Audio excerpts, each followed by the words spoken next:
Another unpredictable Sunday around the NFL, so let's overreact to a few storylines in this edition of NFL Hangover. Good morning, DraftKings contributors. Reid T. Fowler on the right, Julian Edlow on the left, Geoff, Ulrich. Little Geoff sandwich this morning. Andy Dalton's, I know, delicious, right?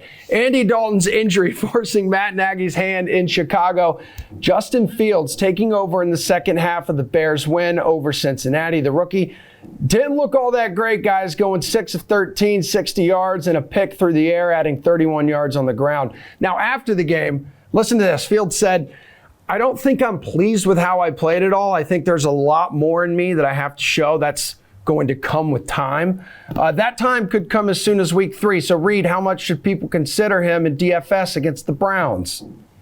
Yeah, I think in cash games, guys, I think he's viable. Absolutely. He's $5,200. The rushing upside, even if you think he's not going to play well and he's going to put up another stinker, like it's just too juicy to pass up on, especially if you're playing cash. But if you're playing tournaments, I think there is a case where you can fade a guy like Justin Fields against the Browns. I do think that at $5,200, he's going to be chalk. And if you want to spend, if you want to eat that chalk and I try and get the rushing upside that you get from Justin Fields, I think there's other places that you can go. I think you can pay up next week.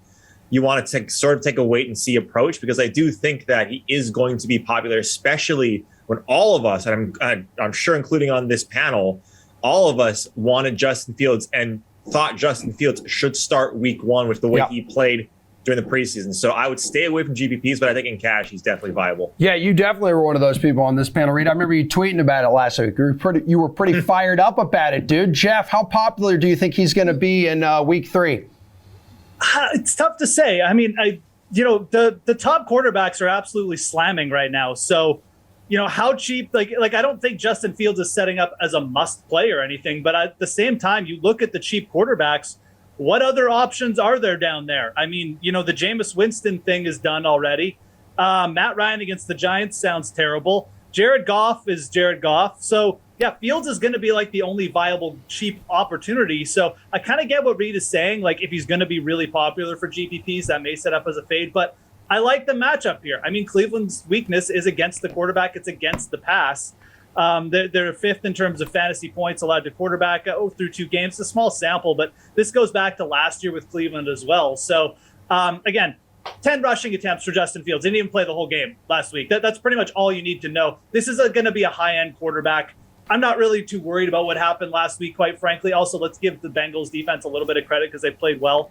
I think this is a really good matchup, and I think he's too cheap. So my recommendation would be to get a piece of him and Allen Robinson next week, because you're not going to see this price tag for too long on him. Yeah, Jules, with Dalton hurt, Nagy has no choice but to turn it over to Justin Fields. I mean, he's obviously got that unique mobility, but he's got to bring him along as a passer here too. Yeah, not too much to add here. I think I'm not worried at all about the, inconsistencies that we've seen so far, because week 1, he's plugged in as like a gadget guy on the road against a really good Rams defense in prime time. Week 2, he gets in for an injured Andy Dalton. Andy Dalton comes back. Andy Dalton gets injured again. There's no consistency there. So I put no stock in any of the numbers we've seen so far. It's a fresh start when you get named the starting quarterback. You have the week to prepare as the starting quarterback. I think he'll be much better, much more consistent, and have much more confidence just kind of being the guy. So going against the Browns defensive front on the road in your first start, maybe not ideal, but like Geoff said, they can be had in that secondary. So yeah, the bottom line here is is Justin Fields a top 10 fantasy quarterback next week? No, probably not, but he's $5,200, so he deserves consideration for sure. All right, well, Bill Belichick's defense here, guys, completely overwhelming another rookie quarterback. Zach Wilson throwing 4 interceptions, a couple of them, a little touch of bad luck in there, a couple others pretty bad, just bad decisions. Now, that was against the Pats. New York head coach Robert Saleh talked about Wilson after the game, saying he's an electric dude. He's competitive as crap, and he wants to win so bad, but sometimes it's okay to be boring. There's no way you are touching this kid in DFS right now, are you, Geoff? Well, not in week 3. Denver, the place where even good quarterbacks like Tom Brady sometimes struggle. No, I'm not going to be touching Zach Wilson. And let's make this simple, because let's really talk about Denver here. I mean, this is an elite defense who they've come out of the season playing well, and they still haven't really got those turnovers. They dropped about 4 interceptions versus Daniel Jones week 1. I don't know how many they're going to get against Zach Wilson, but I do think the opportunity is going to be there. Look, it's a rookie head coach. It's a rookie quarterback. The Jets never really had the talent, on defense or even like with the offensive line and stuff to kind of just make this work from the get-go. We all knew this was going to happen, and it's happening. I think Zach Wilson's really talented. I think that long-term, you could see him spark, and I think that you could see some spike weeks for DFS. It's not going to happen in week 3, though, so we really don't need to talk about him too much. All right, Jules, just steer clear of this guy in week 3.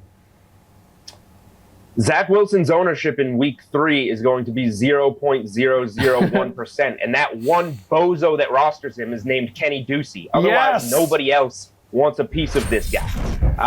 He stinks. Like, I'm not even as optimistic as Geoff on his long-term prospects here. Like, Zach Wilson was a mid-3rd, 4th round draft pick that flashed in his last year against BYU against nobody. He threw more interceptions yesterday against the Patriots than he did in his last year at BYU, playing against nobody.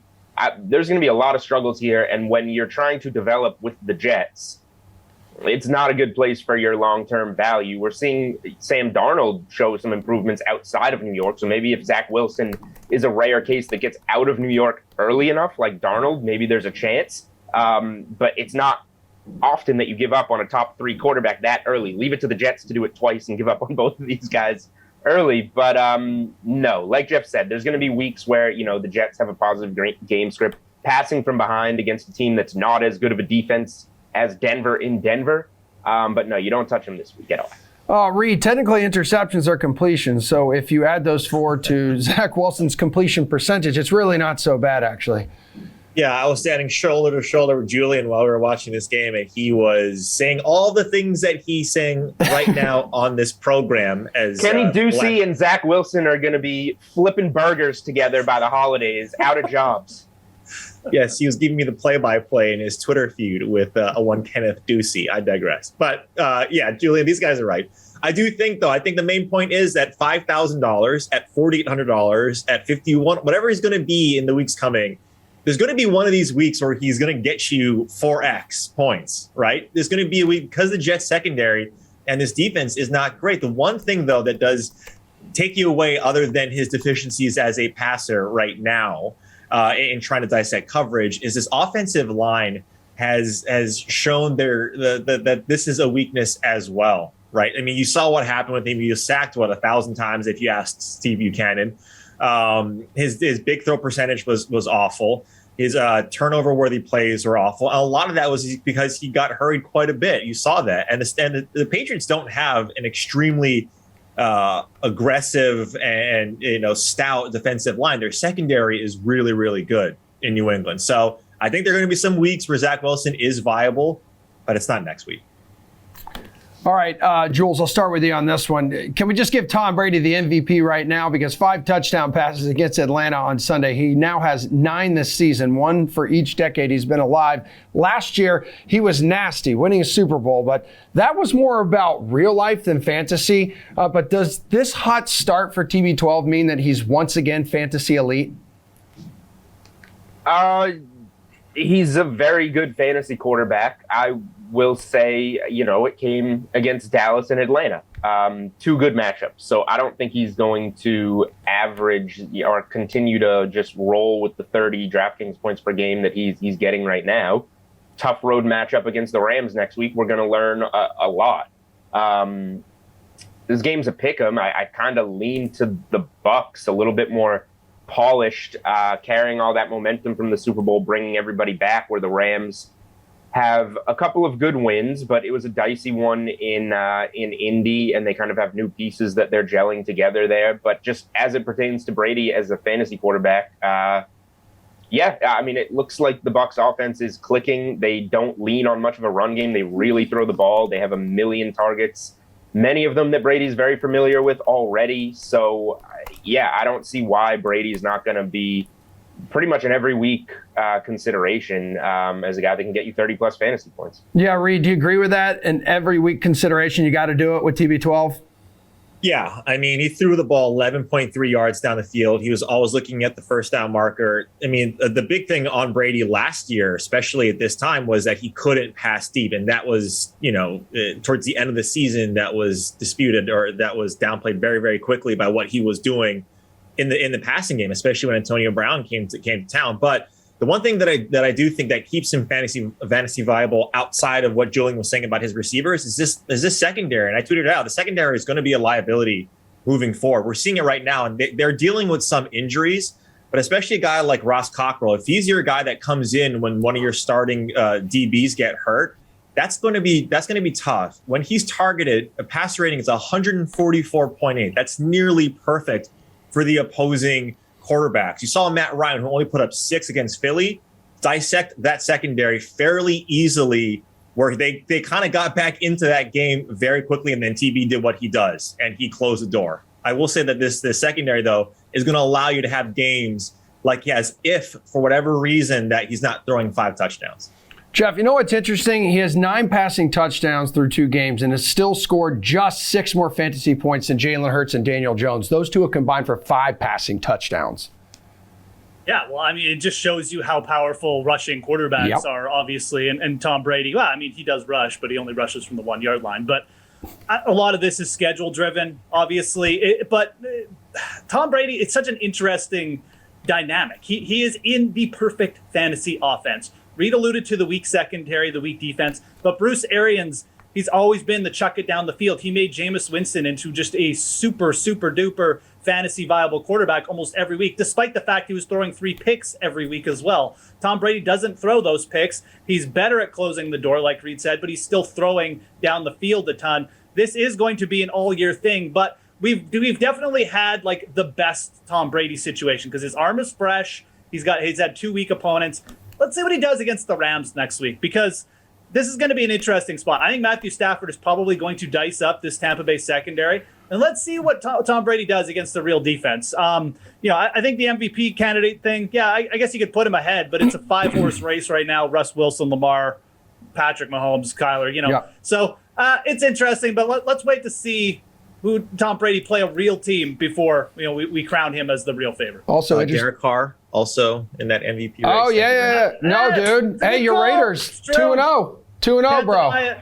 Can't deny it. Also to consider with Tom Brady, he may be looking ahead to that Week 4 matchup against his old friends and now foe in Foxborough. We already mentioned Andy Dalton, dudes, but trio of other quarterbacks also left their respective games on Sunday with some injuries. So Wentz, Tua, Tyrod, they're all exited early. Which one of these injuries are you most interested in monitoring, though, entering Week 3, Reid? Yeah, I mean, Carson Wentz, reports just came out. It's not just one ankle, Emerson. It's 2 ankles that he's got to get checked out on. So that's I don't know if that makes a difference. Jacob Eason, I don't know if he's necessarily the guy. But the thing is, I don't think we were that high on Carson Wentz. This is going to hurt Jonathan Taylor from a singular standpoint, right? If you get 8-man boxes and with the Colts, they're already out T.Y. Hilton, and now you're just stacking the deck against Jonathan Taylor. That's really going to hurt his production. But the guy that I'm worried about the most is Tua.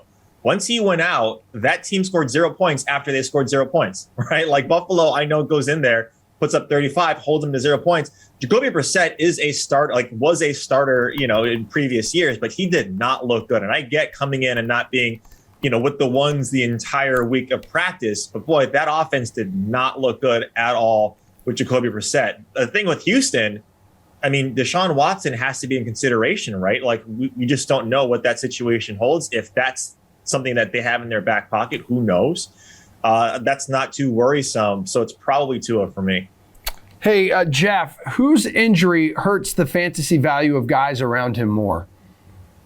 I mean, the biggest impact is going to be Brandon Cooks because, Davis Mills looked absolutely terrible in the preseason. So Tyrod Taylor getting injured probably really, it was all kind of a shock what was happening in Houston anyways at this point, but with no Tyrod Taylor there, Davis Mills, this could be an abject disaster, right? We're talking about a guy who was, I can't even remember, 6th, 7th quarterback off the board this year, and now he's just thrown right into to being a starter on a team that, everybody thought was going to stink anyways. That could be really bad. I don't think that. I think Reid is right. Like I think that the fantasy value of the wide receivers in Miami takes a big hit, but I'm not sure how big a hit because Tua wasn't really that great a downfield passer.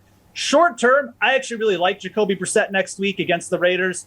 This is a dude who could rush for 2 touchdowns easily. He's a big goal line back. The Raiders aren't good at stopping the run. I think Brissett is a really interesting solo play next week. Long term, I think Jacob Eason probably brings the most of all these backups. And I think him and Michael Pittman could even develop. Jacob Eason was a good passer in college, had a decent preseason. But these are downgrades for all these teams, with I think the biggest downgrade probably coming in Houston. Jules, which injury is the most intriguing to you fantasy-wise? Yeah, I mean, generally, I'm Mr. Negative here, and other people are telling me to kind of brighten up my mood. These guys already covered the negatives with Miami and with Houston. It's not good. But I look at this week 3 slate. You have Jacob Eason at $4,000 going against a Tennessee secondary that cannot stop a nosebleed right now. They've given up over 30 points in both games. Big games to Russell Wilson, big games to Kyler Murray. Jacob Eason is nothing close to that, but he's going to be a road underdog here in Tennessee, where games have been flying over in the Ryan Tannehill era. And he's going to have to pass the ball to his receivers in a very good matchup to even have a chance in that game. I'm not picking Indy to win, but there's clearly a game script where Jacob Eason can throw 2 or 3 touchdowns in this game, and Tennessee still wins by a touchdown without a sweat. So I think Eason at $4,000 in week 3 is a pretty intriguing spot that has caught my attention, Emerson.